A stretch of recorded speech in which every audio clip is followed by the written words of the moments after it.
Cartoon की दुनिया में आपका स्वागत है। ऑल कार्टून टू एक्स, जहाँ मजा है डबल।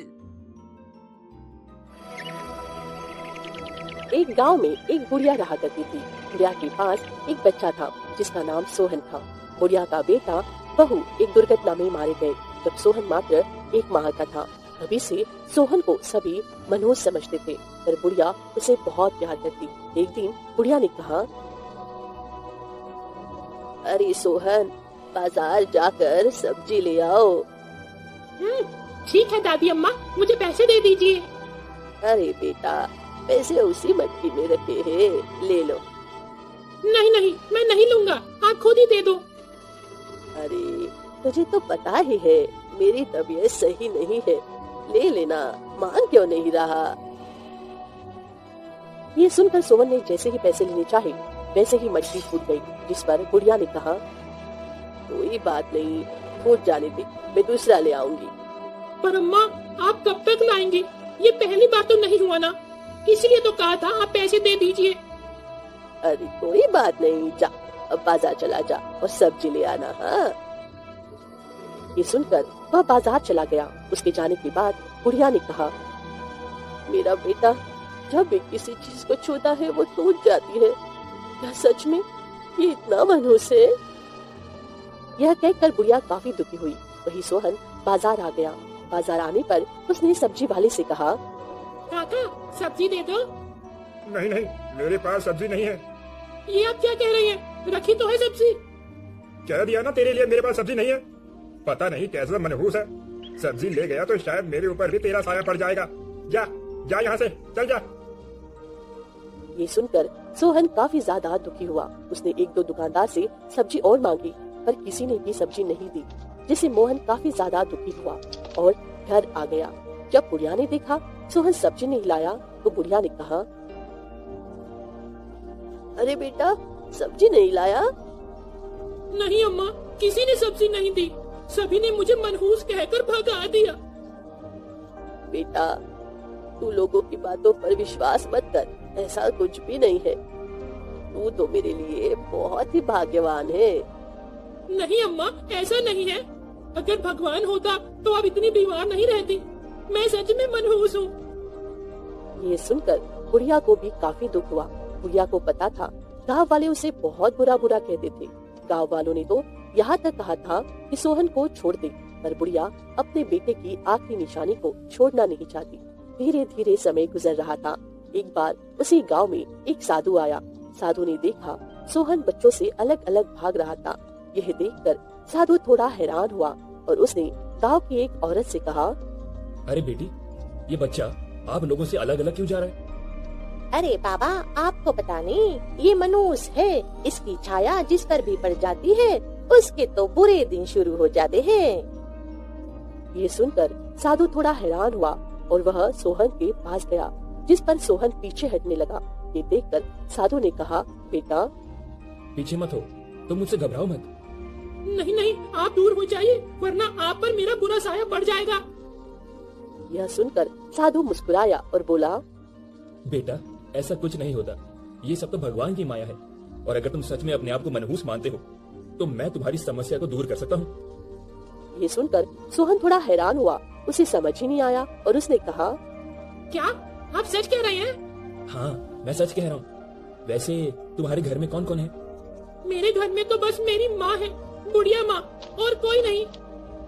यह सुनकर साधु सोहन के साथ उसी घर में आ गया, जिसे देखकर गांव वाले काफी हैरान हुए। अरे ये साधु उस घर में क्यों जा रहा है?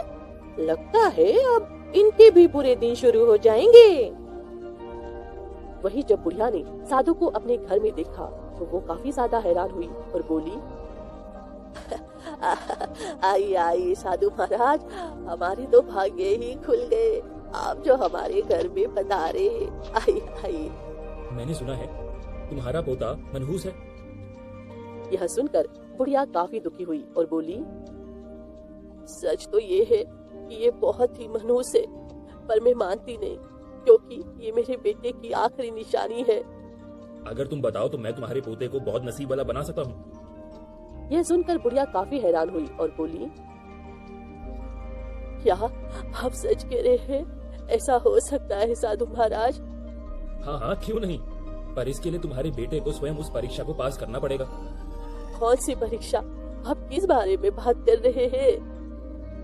इसके बाद साधु ने बुढ़िया को सारी बात बताई, जिसे सुनकर बुढ़िया काफी ज्यादा परेशान हुई और बोली, नहीं नहीं, मैं अपने फूल जैसे बच्चे को वहाँ नहीं भेजूंगी। अभी उसकी उम्र ही क्या है। मुझे पता है, पर अगर ये बड़ा हो गया और अगर इसकी मनुष्यत ने इसका साथ नहीं छोड़ा तो तुम्हें पता है ना लोग इसके साथ कैसा व्यवहार करेंगे। यह सुनकर बुढ़िया सोच में पड़ गई। काफी देर सोचने के बाद उसने कहा, पर मेरा बेटा बहुत ही छोटा है, ये भला कैसे उन सवालों का जवाब देगा? तुम परेशान मत हो, भगवान जो भी करता है अच्छा ही करता है, उसने इसके लिए भी कुछ सोच रखा होगा। बुढ़िया ने सोहन को अपने पास बुलाया और कहा, क्या तुम सच में वहाँ जाना चाहोगे? हाँ हाँ अम्मा, मैं वहाँ जाना चाहूँगा, जिससे मेरी मनुष्यत दूर हो जाए और फिर कभी भी लोग मुझे मनहूस ना बुलाए। हाँ। बुढ़िया की आंखों में आंसू आ गए और इसके बाद उसने साधु से कहा, ठीक है, आप मेरे बेटे को रास्ता बता दीजिए। इसके बाद साधु ने सोहन को सारी बात बताई और कहा, चलो मैं तुम्हें वहाँ तक ले चलता हूँ, पर आगे का रास्ता तुम्हें खुद ही पार करना पड़ेगा। साधु सोहन को अपने साथ गांव के बाहर जंगल में ले आया। जंगल आने के बाद साधु ने सोहन से कहा, मैं तुम्हें इस जंगल के बीचों बीच छोड़ दूंगा, इसके बाद तुम्हें खुद ही वहाँ तक जाना होगा। पर आप हमारे साथ क्यों नहीं चलेंगे आगे? क्योंकि वहाँ से एक मायावी रास्ता शुरू होगा। इस मायावी रास्ते पर चलकर तुम्हें अपना भाग्य बदलना है। तुमसे जो भी पूछा जाए उसका जवाब बहुत सोच समझ कर देना। क्या वहाँ पर मुझे कोई राक्षस मिलेगा? नहीं नहीं, ऐसा कुछ नहीं होगा। अगर मिल भी जाए तो तुम्हें घबराने की कोई जरूरत नहीं है, क्योंकि तुम बहुत ही बहादुर हो, हमेशा याद रखना। ये सुनकर सोहन ने हाँ में सिर हिला दिया और इसके बाद साधु ने उस जंगल के बीचों बीच ले आया और बोला, अब तुम यहाँ से आगे जाओ। ये सुनकर धीरे धीरे आगे सोहन बढ़ने लगा और अचानक से साधु की आंखों से गायब हो गया। सोहन ने जब पीछे मुड़कर देखा तो साधु वही खड़ा था, पर साधु अब सोहन को नहीं देख सकता और उसने अपने आप से कहा, लगता है बच्चा मायावी दुनिया में पहुँच गया है, इसीलिए मुझे दिखाई नहीं दे रहा। इसके बाद साधु वहाँ से चला गया। सोहन ने साधु को जाते हुए देखा और कहा, अरे साधु तो जा रहे हैं, लगता है अब मुझे सब कुछ अकेले ही करना पड़ेगा। सोहन धीरे धीरे आगे बढ़ रहा था। वह जंगल बहुत ही सुंदर था, जिसे देखकर सोहन काफी हैरान था। अरे ये जंगल तो मेरे जंगल से कितना अलग है। मैं दादी माँ के साथ यहाँ लकड़ियाँ काटने आता, पर ये वैसा जंगल नहीं है। यहाँ तो बहुत सारे सुंदर सुंदर फूल हैं। सोहन इधर उधर देखते हुए आगे बढ़ रहा था। तभी उसे किसी ने आवाज दी। आवाज को सुनकर सोहन थोड़ा हैरान हुआ और इधर उधर देखने लगा। कौन है? कौन है यहाँ पर सोहन को वहाँ कोई दिखाई नहीं दिया, जिससे वह थोड़ा घबरा भी गया। तभी उसे फिर से आवाज आई, सोहन, तुम मुझे देख नहीं सकते, पर मैं तुम्हें देख सकता हूँ। तुम्हारा मायावी जंगल में स्वागत है। पर आप हैं कौन?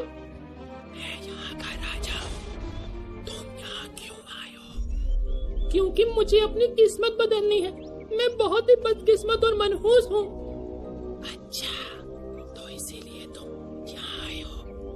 मैं तुम्हारी किस्मत बदल सकता हूँ, तुम्हें नसीब वाला बना सकता हूँ, पर इसके लिए तुम्हें मेरे कुछ सवालों के जवाब देने होंगे। हाँ हाँ, मैं आपके सारे सवालों के जवाब दूंगा। क्या सच में तुम जवाब दे पाओगे? क्योंकि तुम्हें देखकर लग नहीं रहा। नहीं नहीं, मैं आपके सारे सवालों के जवाब दे दूंगा। ये तो बहुत अच्छी बात है।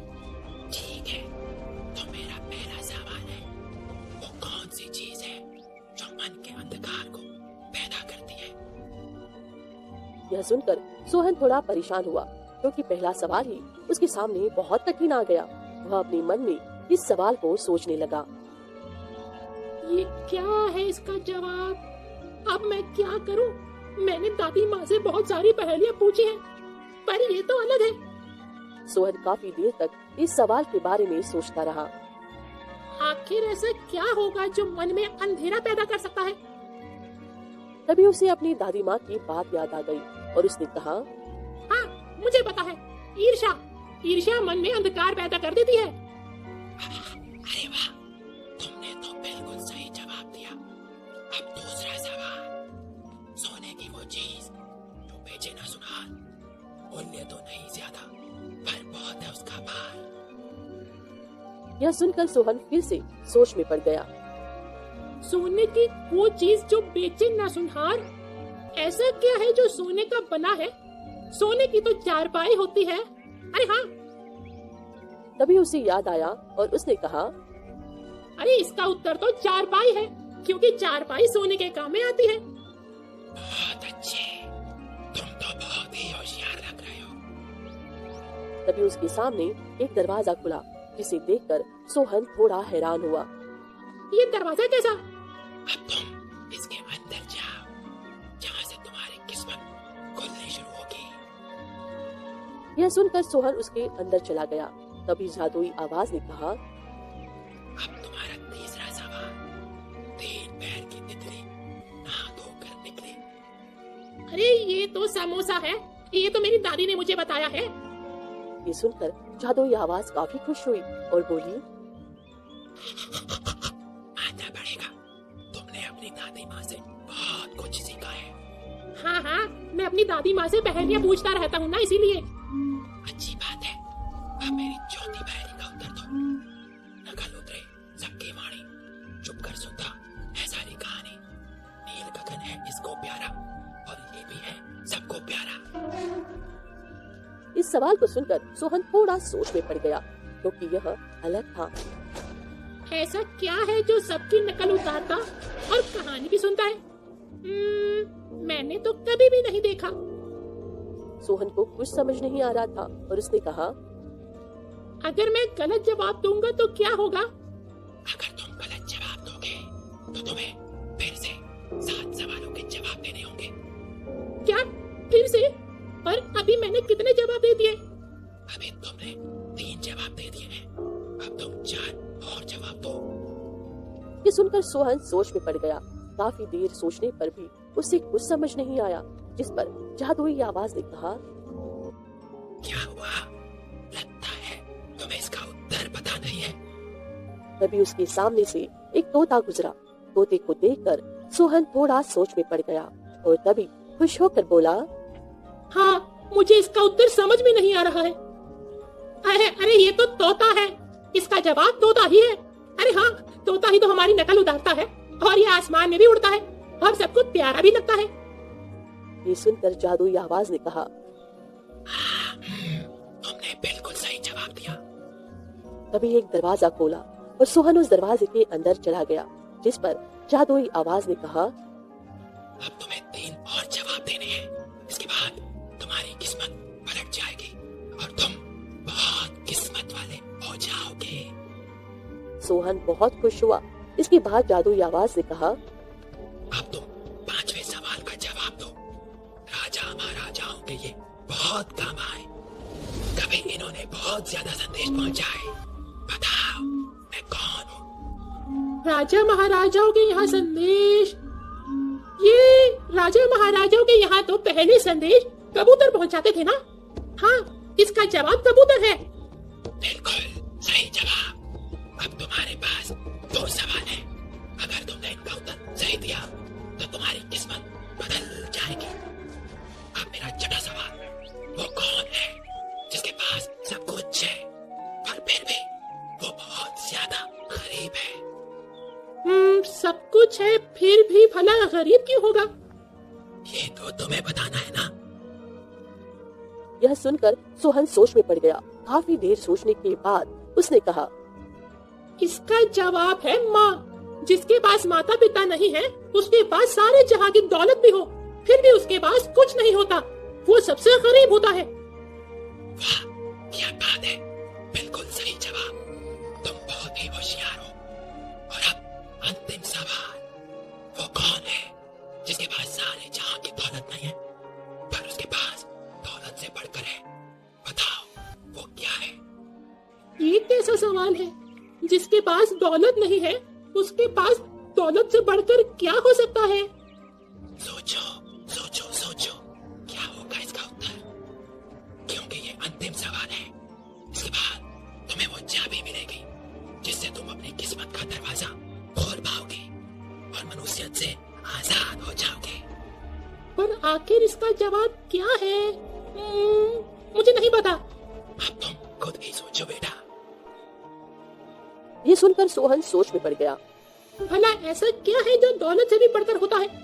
तभी उसे अपनी दादी माँ की एक याद आ गई जो उसे बहुत प्यार करती है। भले ही वह कितना भी परेशान हो, पर वह उसकी परेशानी को कुछ ही देर में दूर कर देती है। तो उसने कहा, प्यार, जिसके पास भले ही दौलत ना हो, पर जिसके पास अगर प्यार होता है तो वो सबसे अमीर होता है। हाँ, क्योंकि प्यार से बढ़कर इस दुनिया में कोई नहीं है। ये कहते ही एक बड़ा सा दरवाजा खुला जिसके अंदर से बहुत रोशनी आ रही थी, जिसे देखकर सोहन काफी हैरान हुआ। ये रोशनी कैसी है? अब तुम इसके अंदर जाओ, जिससे तुम्हारी किस्मत पलट जाएगी। ये सुनकर सोहन उसके अंदर गया और अगले पल ही उसके सामने सोने का ढेर था, जिसे देखकर वह पूरी तरह से हैरान हुआ। अरे, यहाँ तो बहुत सारा सोना है। तुम्हारी जितनी चाहो उतना तुम यहाँ से ले जाओ। ये सुनकर सोहन थोड़ा हैरान हुआ और उसने 2 मुट्ठी सोना भर लिया, जिसे देखकर जादुई आवाज काफी खुश हुई और बोली, तुम तो बहुत ही ईमानदार हो। अब तुम यहाँ से जाओ। पर मैं यहाँ से जाऊंगा कैसे? अपनी आंखें बंद करो। जैसे ही सोहन ने अपनी आंखें बंद की, वैसे ही उसे अपनी दादी माँ की आवाज सुनाई दी और उसने अपनी आंखें खोली तो अब वह अपने घर पर ही था। बुढ़िया ने जब सोहन को सही सलामत देखा तो कहा, बेटा तू यहाँ पर? इस पर सोहन ने अपनी दादी माँ को सारी बात बताई, जिसे सुनकर बुढ़िया बहुत खुश हुई। तभी सोहन ने उसे 2 मुट्ठी सोना दिया, जिसे देखकर बुढ़िया काफी खुश हुई और जैसे ही सोहन ने उसे मटके में रखा तो पूरा मटका सोने से भर गया। ये देखकर बुढ़िया ने कहा, ये कैसा जादू है? लगता है अब मेरी मनुष्यत दूर हो गई और अब मैं किस्मत वाला हो गया, इसीलिए। ये सुनकर बुढ़िया बहुत खुश हुई और अब सोहन भी बहुत खुश था। हंसी भी, डर भी, मजा भी, लेकिन असली खेल तो अभी बाकी है। मिलेंगे अगले पार्ट में, only on All Cartoon 2 X पार। तब तक लाइक करो, शेयर करो, ऑल कार्टून 2 एक्स को सब्सक्राइब करो।